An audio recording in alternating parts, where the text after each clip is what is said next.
Hey Process Pros, what's going on? So I just realized there was a little glitch in my Attio workflow, and I want to show you exactly the step-by-step process that I did with Claude, through Claude, to go update my puzzle documentation and also get a changelog entry created for a little iteration that I made to one workflow that actually influences a bunch of steps around it. So the process that I'm talking about here is this sequence of steps. When someone visits my Webflow website, they could request to see a demo. When they do that, it's a Typeform form that lives on my website.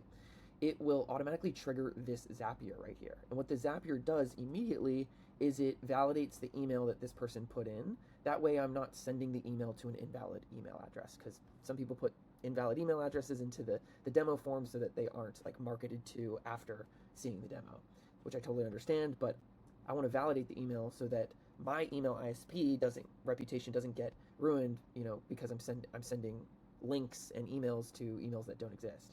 So I have this thing that comes here and tags that specific contact in Attio as invalid. But the issue is that this workflow in Attio gets triggered by the form submission. What I didn't configure properly is I didn't reference the field that gets enriched from this Zapier workflow. Even though I was recording the fact that this contact was invalid or abuse, I wasn't considering it when it's getting enrolled into the sequence. And so this is what I went ahead and just told Claude. So what I did is I just, added this filter right here. Before this person gets enrolled in the sequence, I'm going to check the ZB status to make sure that it's not invalid or abuse. And so I just used Wisprflow really quickly. I just was like, okay, I need this recorded. I made this change in my system. And I just explained what I explained to you. And I asked it to go to the specific section in my documentation, which is right here, product-led sales.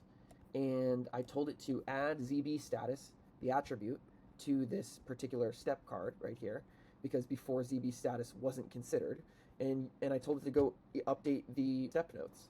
And when I told it to go update the step notes, here's a key, is to tell it that you like the step notes that it has right now, and to just append additional step notes there. And you can see I got this really nice description of exactly what was going on here. And I got a change log created that explains this the problem, key decisions, block both invalid and look at this. I mean, this is amazing documentation.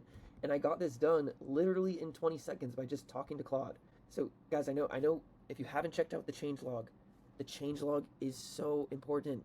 That way, when you're updating your documentation, you can associate all the steps that are related to a small change that you make in your operations, and then you have it in your history forever. It's so important to understand the history of why you make decisions and how your systems are configured.